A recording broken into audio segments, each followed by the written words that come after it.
Good afternoon. This is Media Center, Ukraine, Odesa.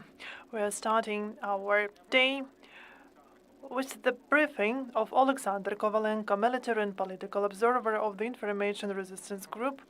This is his first time here, offline. He was with us online once. Thank you for coming today, Oleksandr. How would you assess the security situation in the Black Sea? Good afternoon. Thank you very much for the invitation.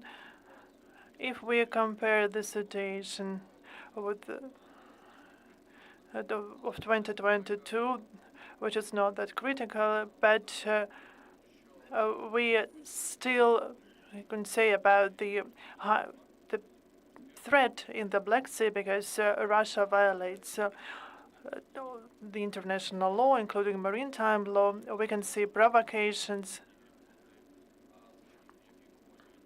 against vessels under flags of the countries who cannot provide some powerful political or other response. And the latest incident that we had in the area was with the vessel under the flag of Palau.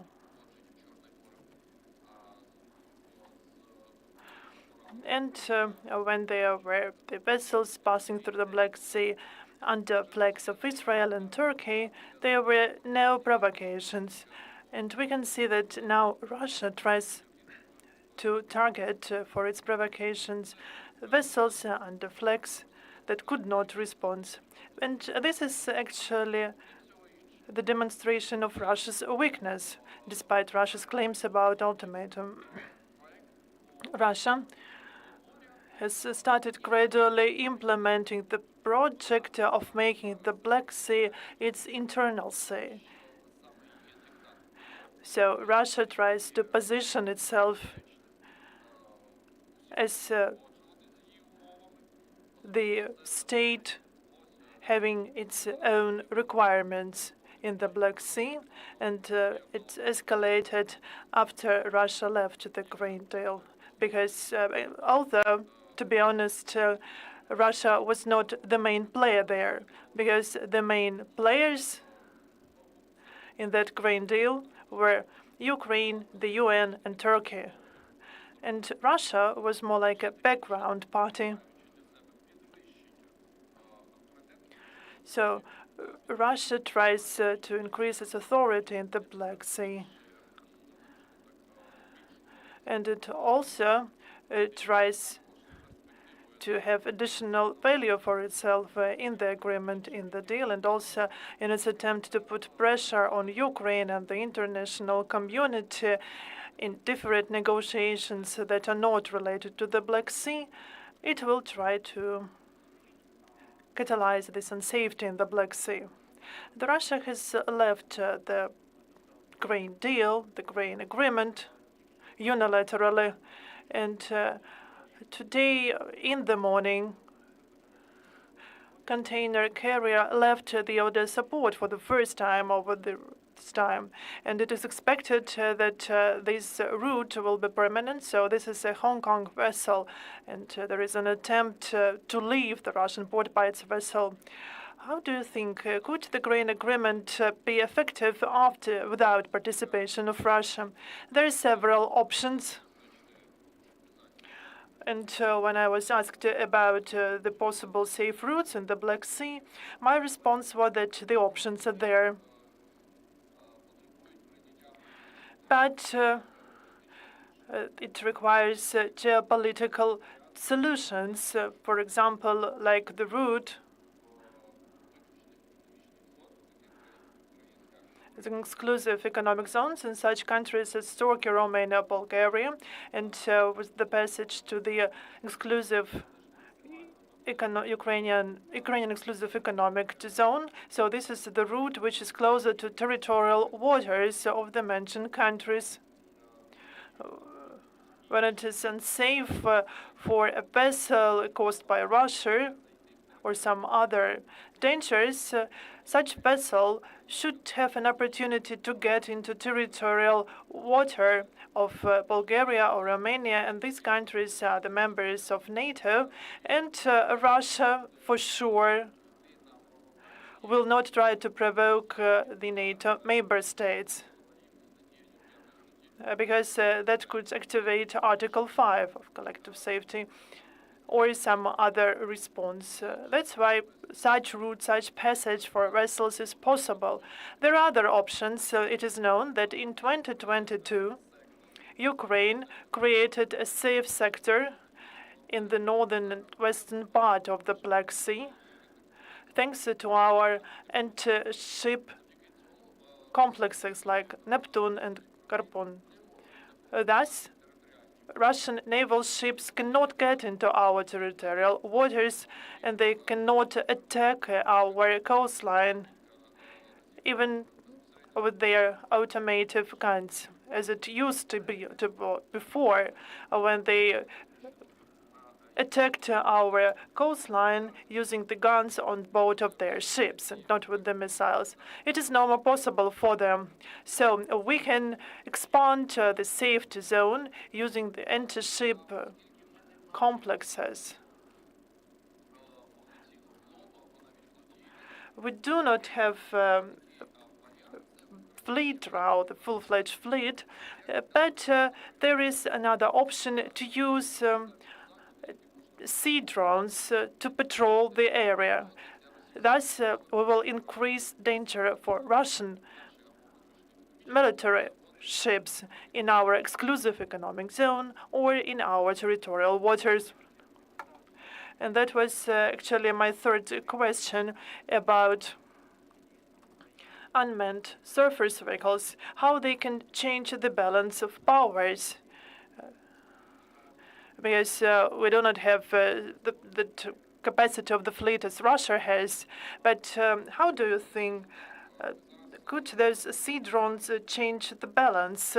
And now, actually, we are the witnesses of a unique case in the history of wars and conflicts when the country with a fleet. And actually, this is more not a fleet, but flotilla, because Russia lost its Moskva cruiser. But anyway, this is for the first time in history when a country with a fleet or a flotilla loses the sea combat to the country that doesn't have proper fleet or flotilla. And we can see that sea drones change the balance. And it is not safe for Russia anymore to be in the Black Sea. And we can see the evolution of the USVs. And at the end of 2022, the complex was presented that could reach 400 kilometers and 200 kilos of the military part, and that was already unsafe for for the Russian ships. And in April, we saw the presentation of new sea drone Magura that could reach up to 800 kilometers, and the military part is 350 kilos. So we can see the evolution of this type of drones. And we should emphasize here that Ukraine never before focused on sea drones, whereas our focus were UAVs for surveillance. We had quickly to transform to create something new, and the evolution of these novelties becomes rather dangerous for the Russian fleet because we remember about Leningorsky Girnyak, which is a big landing ship. It was severely damaged by sea drones. And this is up to 4,000 tons of capacity. This is a rather big ship, and now it is out of operation. So if it was a corvette up to 1,000 tons, and that will be a drone for sure. So these drones can really change the balance in the Black Sea. And this could bring Russia to the situation when it will not be able to leave the harbor in Sevastopol, or it will try to move their ship to Novorossiysk, but we can see that Novorossiysk is no longer safe because of the sea drones. And in the short-term perspective, they will have to leave the Black Sea, for example, to the Caspian Sea. Thank you. Do we have questions from the floor?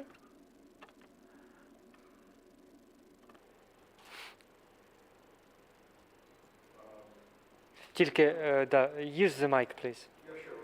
Great. Hello? Yes, hello. I'm from a U.S. newspaper. You're telling me that you really think that these sea drones are totally checking the Russian fleet, that you're going to force the Russian fleet to leave the Black Sea. You're confident you can accomplish this with the Maguda sea drones?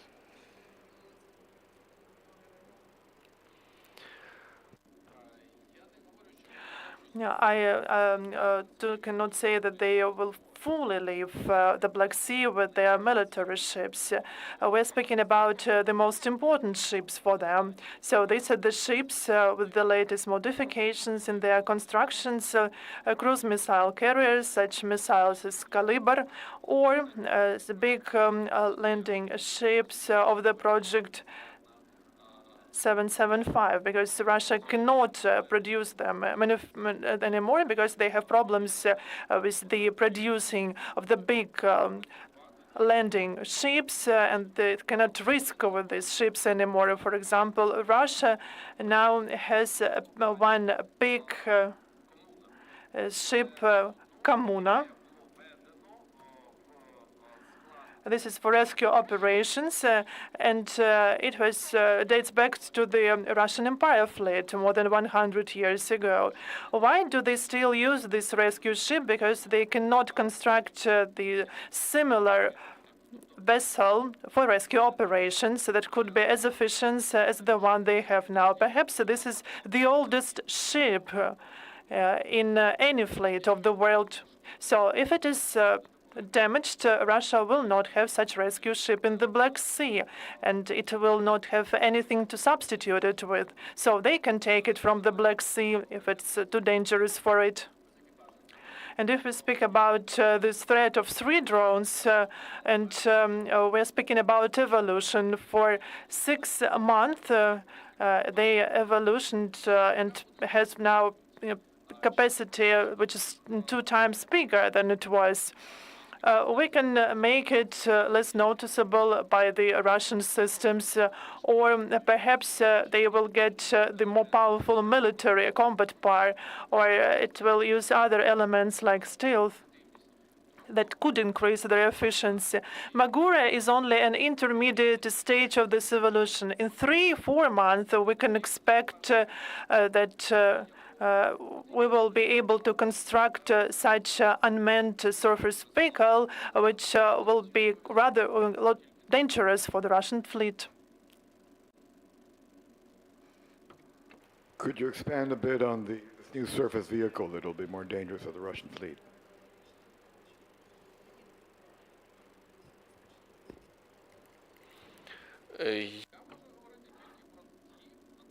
I can only speak about the drones, the unmanned vehicles that were officially presented through official sources by the end of 2022.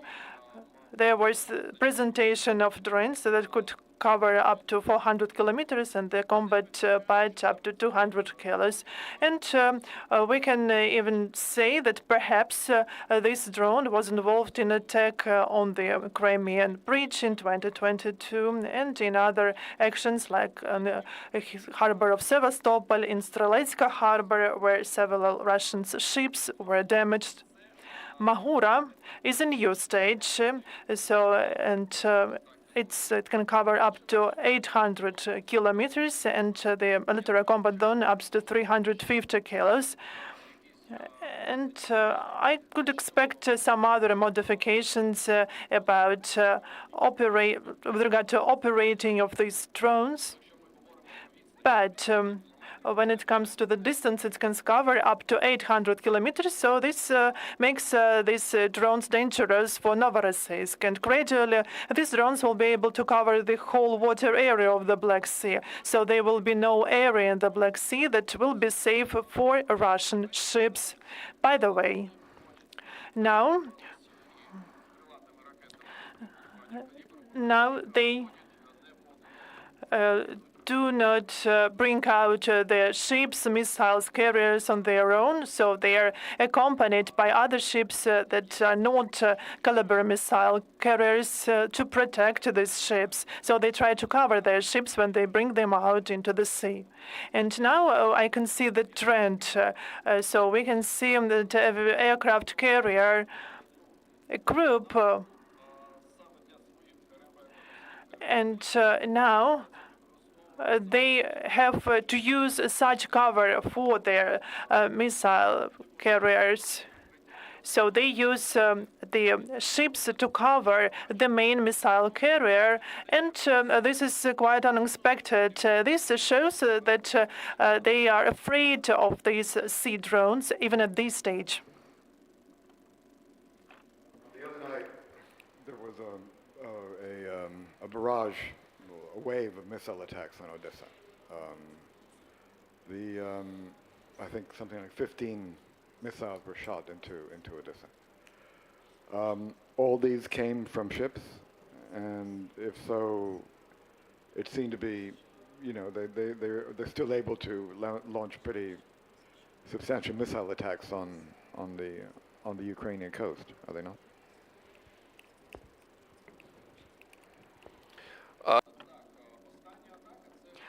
Yes, the latest attack was mainly involving caliber cruise missiles. They continue using these missiles. And they use surface means for this and underwater, like diesel submarines of the project 736 Varshavanka that can carry up to 4 caliber. As for surface, like seacrafts, these are corvettes or frigates that can carry up to 46 calibers, because they can have 4, 6, or 8 launching units, depending on their modification. When they go out into the sea, then our air defense units inform about danger to the population of Ukraine. But these unmanned these vehicles, they have certain limitations with the speed. So like Magura has 49 knots, and this is not always possible to respond to this threat.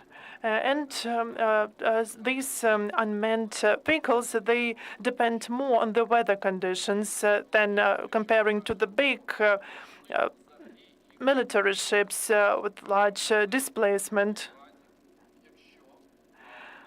And we can use drones against such missile carriers if they stay in some harbor when they are not on the move. And in the most cases, Varshavanki launch calibers from under the surface, so it is impossible to deal with them, because unmanned vehicles, the sea drones, they can be used to fight against surface seacraft. We have 2 questions from the journalists online. And the first question is related to submarines. Is it possible to fight Russian submarines that attack Ukraine with missiles? And the second question, can Ukraine theoretically use Turkish corvettes as coastline batteries, or the floating base that can go out into the sea, attack, and then return to port? Starting from the last question, no. because if this corvette is sent to Ukraine, for example, to Odesa, then it will become the target number one for Russia. So they will use the whole range of missiles. They have not only caliber, but other missiles. Caliber is the cruise missile that we can shoot down up to 90%, and in the latest attack we were able to shoot down 100%, but they use Ha-82, Onyx, this is the Boston type, and Iskander M. We cannot shoot down these missiles in Odessa and Odessa region. What we can use, we need Patriot or SAMP-T for that.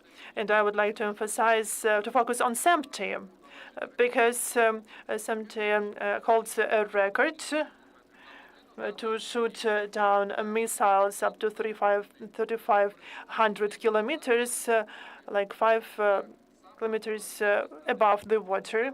So, and PM-80 Onyx also has the same characteristics, and they attack Odessa with the Onyx missiles from the territory of the temporarily occupied Crimean Peninsula. So these corvettes will become target number one. So there is no sense to use them here. We will use them after the war is over.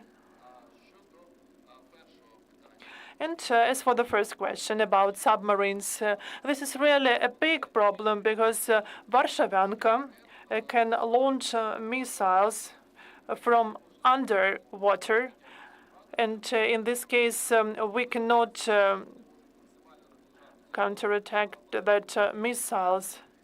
And especially this is dangerous for Odessa coastline because it takes very little time to identify the launching and to inform population and also to respond by our air defense forces.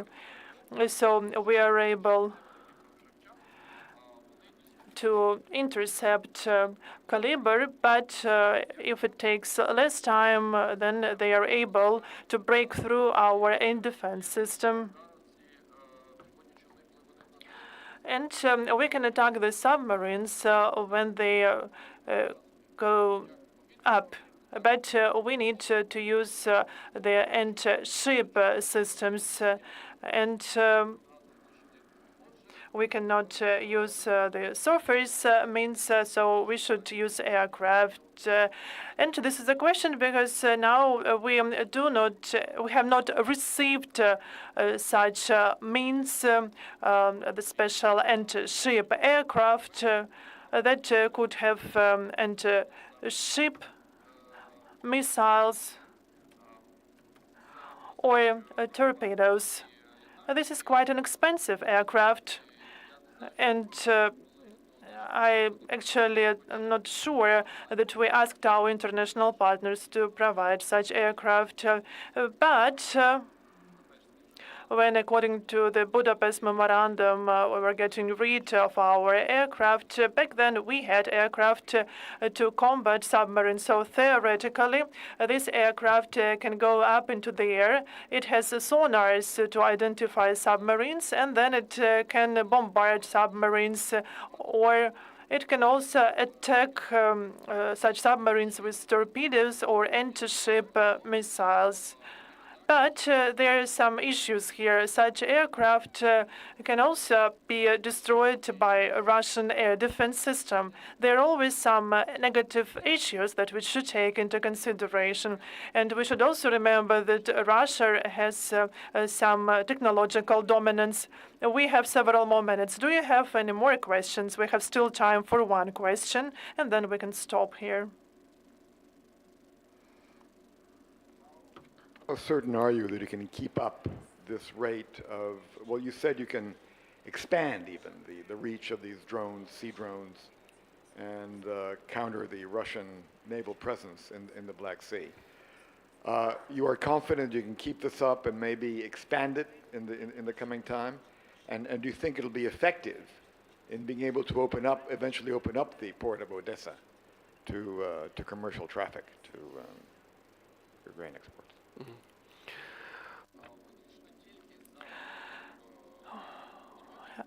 We will not be able to ensure 100% safety and security in the Black Sea by drones alone. There are several stages, several factors. We should expand the amount of coastline defense means, like anti-ship complexes.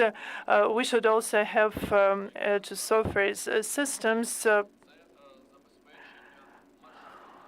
We also should organize a safe route for all these vessels. So the whole range of actions and measures that should be taken. Of course, drones could be modified. We could increase their capacity, and we can see the evolutions since 2022. There is still room for improvement.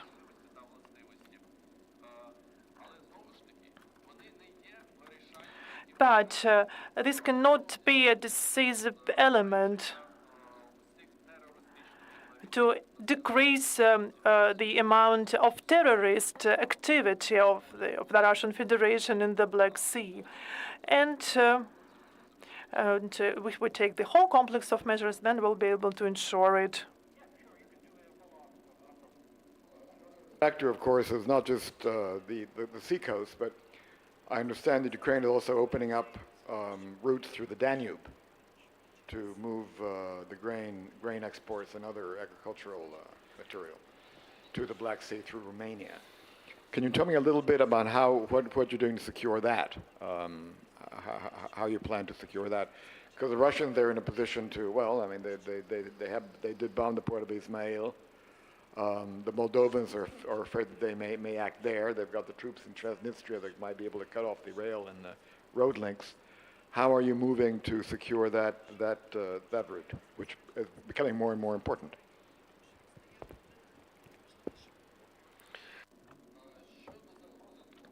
As for the Transnistrian threat, at the moment, in the southern and western sector, we have enough defense forces of Ukraine that could counteract or repel any threat from that unrecognized republic. So this is the same situation as with Belarus. There we have our troops in the needed amount that could prevent any threats as for repeated attacks, repeated possibility of movement of Belarus troops from there. And as for the area you mentioned, Russia uses Shahed drones 136. Rarely they use missiles in that area to attack the Danube port infrastructure, but it doesn't mean that they will not try to use missiles in the future. That's why strengthening our air defense system is very important.